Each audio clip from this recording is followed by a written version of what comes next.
Movie के start में हम मांझी और उसकी बहन को देखते हैं जो अब थोड़ी सी मेंटली डिस्टर्ब हो गई थी और इन सब की वजह खुद मांझी था। एक दिन उसने अपने सुपीरियर के ऑर्डर पर एक करप्ट इंसान को मारा था, लेकिन जब एक दिन मांझी को ये बात पता चली कि उसके सुपीरियर ने उससे झूठ बोला था कि वो इंसान करप्ट नहीं था, तो मांझी ने अपने सुपीरियर के साथ साथ बाकी सब लोगों को भी मार दिया था। लेकिन वहाँ पर उसकी बहन मांझी का हस्बैंड भी मौजूद था और उसको भी मांझी ने मार दिया था। ये सब कुछ मांझी ने खुद अपनी आंखों से देखा था, जिसके बाद वो मेंटली डिस्टर्ब हो गई थी। और फिर इन सब के बाद मांझी ने अपनी बहन मांझी को अपने पास ही रखा हुआ था, लेकिन उस इंसिडेंट के बाद मांझी को वांटेड कर दिया गया था। अब एक दिन मांझी अपनी बहन के साथ जंगल में था, तभी वहाँ पर उसको एक औरत मिलती है। वो औरत पिछले 800 सालों से अभी भी जिंदा थी। जब मांझी उस औरत से बात कर रहा था तो वहाँ पर बाउंटी हंटर का एक बहुत बड़ा ग्रुप मांझी को मारने के लिए पहुंच जाता है। वो लोग मांझी की बहन को किडनैप कर लेते हैं। मांझी उनसे कहता है कि अगर तुम मेरी बहन को छोड़ दोगी तो मैं तुम्हें कुछ भी नहीं कहूंगा।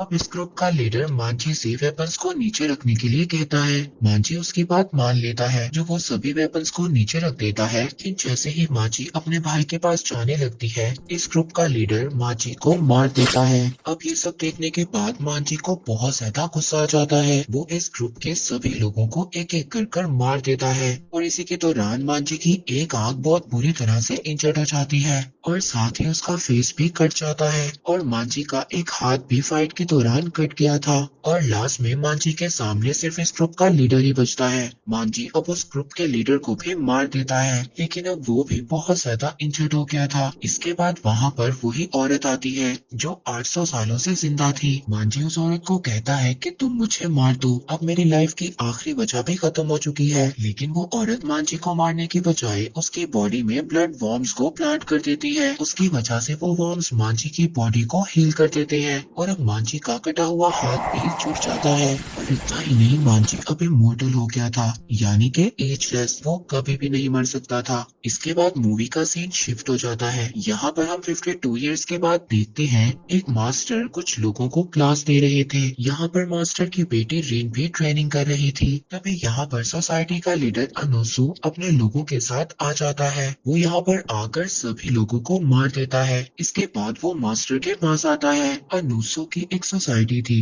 जिसका नाम इत्तोरियो था। वो अपनी सोसाइटी को हर जगह पर फैलाना चाहता था और जो भी उसका साथ नहीं देता था वो उसको मार देता था। अब जब मास्टर इसको ज्वाइन नहीं करते तो वो मास्टर को भी मार देता है और उसके बाद उनकी वाइफ को भी मार देता है। लेकिन वो मास्टर की बेटी रिन को कुछ भी नहीं कहता। अब रिन को अपने पेरेंट्स की डेथ के बाद बहुत ज्यादा गुस्सा आता है। रिन अपने पेरेंट्स की डेथ का बदला लेने का डिसाइड करती है। तभी यहाँ पर वही औरत आती है जिसने मांझी को हील किया था। वो यहाँ पर आकर रिन से कहती है कि तुम्हें अपने साथ एक बॉडीगार्ड को हायर कर लेना चाहिए, क्योंकि वो अकेले बिल्कुल भी कुछ भी नहीं कर सकती। अगर वो अपने साथ मांझी को ले लेगी तो उसका काम और भी ज्यादा आसान हो जाएगा, क्योंकि मांझी कभी भी नहीं मर सकता। अब रिन उसकी बात को मान लेती है और मांझी को ढूंढने निकल जाती है। अब रिन काफी कोशिश के बाद मांझी को ढूंढ लेती है जो एक झोपड़ी में रहता था। मांझी जब रिन को देखता है तो काफी ज्यादा शॉक्ड हो जाता है, क्योंकि रिन बिल्कुल उसकी मरी हुई बहन के जैसी लग रही थी। रिन अब मांझी को सब कुछ बताती है और कहती है कि वो उसके पेरेंट्स की डेथ का बदला लेने के लिए उसका साथ दे, लेकिन मांझी उसको मना कर देता है। वो रिन से ये कहता है कि लोग उसको मर्डर समझेंगे। अब रिन मांझी की बात सुनकर जब यहाँ से जा रही होती है तो रास्ते में उसको एक आदमी नजर आता है जो एक तोरियो सोसाइटी का ही मेंबर था और उस आदमी ने अपने लेफ्ट शोल्डर पर रेन की मदर के सर को लगाया हुआ था। रेन उस आदमी को मारने के लिए उस पर अटैक करती है, लेकिन वो आदमी खुद को प्रोटेक्ट कर लेता है। तभी वहाँ पर मांझी भी आ जाता है। अब इस आदमी और मांझी के दरमियान बहुत ज्यादा फाइट होती है। ये आदमी मांझी को मारकर इंजर्ड कर देता है और बाद में रेन को मारने की कोशिश करता है। अब ये आदमी जब रेन को मारने ही वाला था तो मांझी उठकर पीछे से इस पर अटैक कर देता है और वो आदमी मर जाता है।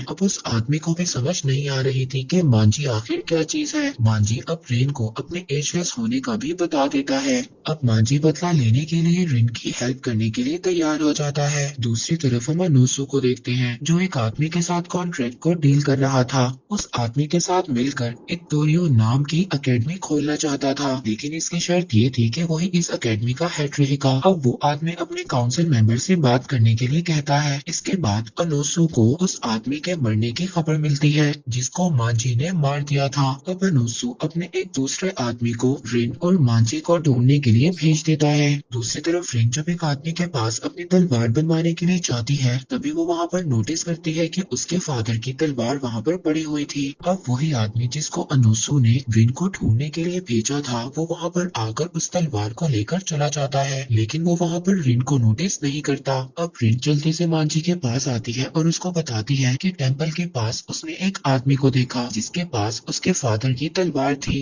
अब मांझी उस आदमी को ढूंढने के लिए निकल जाता है, लेकिन वो आदमी खुद से मांझी को ढूंढ लेता है। जब इनके दरमियान बहुत ज्यादा फाइट होती है तो वहाँ पर मांझी फाइट के दौरान दलदल में फंस जाता है, जिसकी वजह से वो आदमी मांझी पर भारी पड़ता है। लेकिन लास्ट में मांझी उस आदमी को भी हरा देता है और उस आदमी को जिंदा छोड़ देता है। अब वो आदमी भी मांझी के बारे में ये जान चुका था कि मांझी इमोर्टल है और वो उस आदमी से तलवार लेकर रिन को दे देता है। अब वो आदमी अनोसु के पास वापस जाता है और उसको भी मांझी के इमोर्टल होने का बता देता है। वो कहता है कि वो आदमी नहीं है, वो एक मॉन्स्टर है। वो बताता है कि उसकी बॉडी के वॉर्म्स उसके जख्मों को भर देते हैं। नेक्स्ट सीन में हम देखते हैं मांझी और रिन जब एक रेस्टोरेंट में जाते हैं तो वहाँ पर एक आदमी आता है जिसको दोबारा से अनोसु ने रिन को मारने के लिए भेजा था। अब वो आदमी मांझी से कहता है कि अगर तुम चाहो तो हम दोनों मिलकर अनोसु को खत्म कर सकते हैं, लेकिन मांझी उसके ऑफर को नहीं मानता। इसके फौरन बाद वो मांझी पर अटैक कर देता है। मांझी उस आदमी को भी अपनी तलवार से मार देता है, लेकिन मांझी जब उसको मारकर यहाँ से जाने लगता है तो वही आदमी जिंदा खड़ा हो जाता है और वो बताता है कि वो भी मांझी की तरह ही इमॉर्टल है और वो बताता है कि वो पूरे 200 सालों से जिंदा है। तभी अचानक से वो अपनी तलवार से मांझी पर अटैक कर देता है। मांझी की बॉडी से अब ब्लीडिंग स्टार्ट हो जाती है क्योंकि उस आदमी ने अपनी तलवार पर कोई पॉइजन डाला था।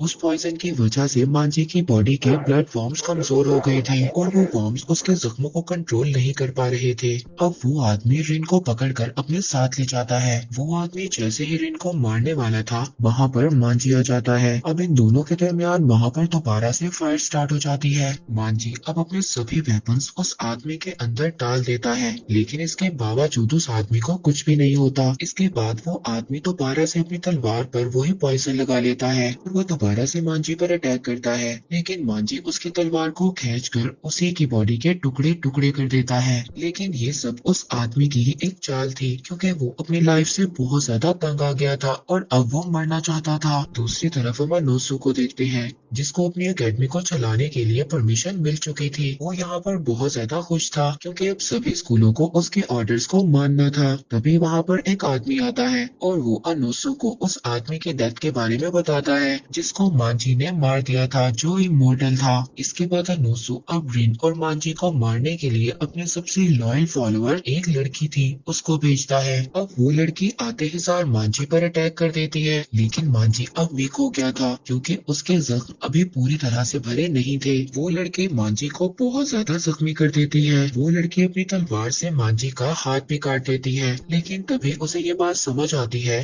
कि उसके पास ऐसी कोई वजह नहीं थी कि वो मांझी से फाइट कर रही थी। तभी यहाँ पर रिन तलवार लेकर उस लड़की के सामने आ जाती है और उसको कहती है कि मांझी मुझे प्रोटेक्ट कर रहा है और मैं इसको मरने नहीं दे सकती। इस इंसिडेंट के बाद अब वो लड़की भी एक तोरियो ग्रुप सोसाइटी को छोड़ देती है। अब रिन मांझी के जख्मों की बैंडेज करती है। जब वो अगले दिन प्रैक्टिस के लिए जंगल में जाती है तो वहाँ पर वो अनोसु को देखती है। रिन खुद पर कंट्रोल नहीं कर पाती। अब उससे बदला लेने के लिए वो उस पर अटैक कर देती है, लेकिन वो बहुत ही आसानी से रिन से बच जाता है और वो रिन को बताता है उसके फादर को उसने अपने ग्रैंडफादर का बदला लेने के लिए मारा था। वो यहाँ पर रिन को कुछ भी नहीं कहता और वहाँ से चला जाता है। फिर अगले दिन मांझी और रिन एक ग्रुप के एक लड़के से मिलते हैं। अब वो ग्रुप भी अनोसु को मारना चाहता था, इसलिए अब मांझी और रिन अब उस ग्रुप के साथ मिल जाते हैं। यहाँ पर इन्हें ये बात पता चलती है कि अनोसु एक जगह पर जाने वाला है। ये लोग डिसाइड करते हैं कि ये सब लोग उस वहाँ पर जाकर अनोसु को मार देंगे। अब ये लोग उसका पीछा करने के लिए उसकी रास्ते पर चल पड़ते हैं। तभी रास्ते में इनको अनोसु मिलता है, लेकिन वो अनोसु नहीं था। उन लोगों ने इन लोगों को ट्रैप करने के लिए एक लड़की को अनोसु के कपड़ों में भेजा पहुंचा था। वहीं पर इन लोगों को इत्तोरियो ग्रुप के कुछ लोग घेर लेते हैं। अब मांजी और उस दूसरे ग्रुप का लड़का इनका सभी मिलकर मुकाबला करते हैं। अब वो आदमी जो दूसरे ग्रुप का मेंबर था वो उस लड़की के साथ बदतमीजी करने की कोशिश करता है जो अनोसो के भेस में आई थी। तभी रिन उसको ये सब कुछ करने से रोकती है, लेकिन वो रिन को वहाँ पर मारने की कोशिश करता है। मांजी अब उस आदमी का वो हाथ ही काट देता है जिससे वो रिन को मारने की कोशिश कर रहा था और वो वहाँ से भाग जाता है। अब मांजी रिन को घर वापस ले आता है, उसकी बैंडेज करता है और उसको खाना खिलाता है। यहाँ पर रिन को वो अपनी कहानी भी बताता है कि कैसे उसने अपनी बहन को खो दिया था। जब मांजी घर पर नहीं था तो उसको रिन का एक लेटर मिलता है और वो लेटर देखकर ये समझ आता है कि रिन अकेले ही अपना बदला लेने के लिए निकल गई है, क्योंकि रिन अब ये नहीं चाहती थी कि उसकी वजह से मांजी की जान को कोई खतरा हो। लेकिन मांजी रिन को ढूंढने के लिए उसके पीछे निकल जाता है। दूसरी तरफ हम अनोसू को देखते हैं जो उस काउंसिल से मिलने के लिए गया था जिसने उसको अकेडमी की परमिशन देनी थी, लेकिन अब वो इनकार कर देता है। यहाँ पर अनोसू ये बात समझ आता है कि उस आदमी ने उसको अपने ट्रैप में फंसा लिया था। अब यहाँ पर अनोसू को काउंसिल के बहुत ज्यादा लोग उसको घेर लेते हैं। तभी अनोसू यहाँ से भागने लगता है। यहाँ पर रिन भी उसको ढूंढते हुए आ जाती है। वो रिन को बताता है कि इत्तोरियो ग्रुप को गैर कानूनी करार दे दिया गया है और अगर तुम भी अपनी जान बचाना चाहती हो तो यहाँ से भाग जाओ। दूसरी तरफ हम देखते हैं कि इत्तोरियो ग्रुप के सभी लोग मर गए थे। मांजी को भी जंगल में कुछ लोग घेर लेते हैं और उसके हाथ में चेन फंसाकर उसको मारने लगते हैं, लेकिन ये लोग मांजी को मार पाते इससे पहले मांजी अपने हाथ को ही काट कर अलग कर लेता है, लेकिन दोबारा से उसका हाथ हील हो जाता है और जुड़ जाता है। के बाद वो इन तीनों आदमियों को मार देता है जो इसको मारना चाहते थे। दूसरी तरफ अनोसू और रिन को भी काफी ज्यादा लोगों ने घेर लिया था। एक आदमी यहाँ पर रिन को मारने के लिए आता है, तभी वहाँ पर मांजी आ जाता है और उस आदमी को मार देता है। मांजी उन सब लोगों से कहता है कि अगर किसी ने भी रिन को मारने की कोशिश की तो मैं यहाँ पर एक भी इंसान को जिंदा नहीं छोड़ूंगा। वो सभी लोग अपने लीडर के ऑर्डर पर यहाँ पर फाइट के लिए तैयार हो जाते हैं और मांजी पर अटैक कर देते हैं। यहाँ पर मांजी और अनोसू उन लोगों का मुकाबला करते हैं और बहुत टाइम तक उन दोनों की फाइट चलती है। अभी इस फाइट के दौरान अनोसू इंजर्ड हो जाता है। अनोसू को बचाने के लिए वही लड़की आ जाती है जिसको अनोसू ने मांजी और रिन को मारने के लिए भेजा था। दूसरी तरफ मांजी भी बहुत ज्यादा इंजर्ड हो गया था। तभी वहाँ पर वही आदमी भी आ जाता है जिसका मांजी ने हाथ काट दिया था। वो यहाँ से रिन को उठाकर ले जाता है। यहाँ पर मांजी सभी लोगों को मार देता है और इस फाइट में अनोसू को बचाते हुए वो लड़की भी मर जाती है और अनोसू के लिए खुद को सेक्रीफाइस कर देती है। दूसरी तरफ मांजी रिन को बचाने के लिए उस आदमी के पास चला जाता है। उस आदमी ने अपने कटे हुए हाथ में नुकीले वेपन्स लगा लिए थे।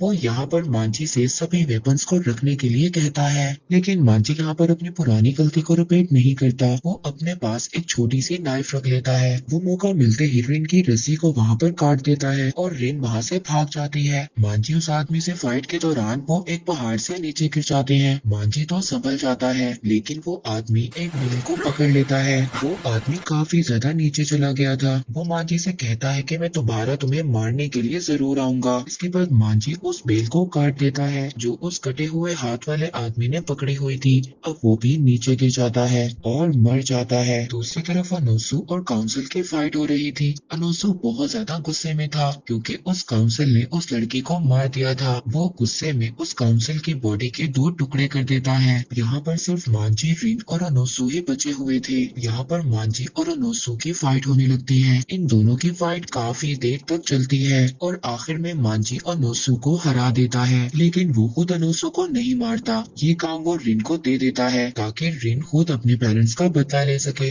अनोसू इनको वार्निंग देता है कि मेरी मौत के बाद मेरे बच्चे तुमसे बदला जरूर लेंगे। जब रिन अनोसू को मारने जाती है तो अनोसू रिन को मारने वाला था। तभी वहाँ पर आकर मांजी रिन को बचा लेता है, जिसके बाद रिन अपनी तलवार से अनोसू को मार देती है, लेकिन अब बहुत ज्यादा ब्लीडिंग होने की वजह से मांजी बेहोश हो जाता है। इस तरह बैटल में मांजी और रिन ही सरवाइव कर पाते हैं और इसी के साथ ही मूवी यहीं पर एंड हो जाती है।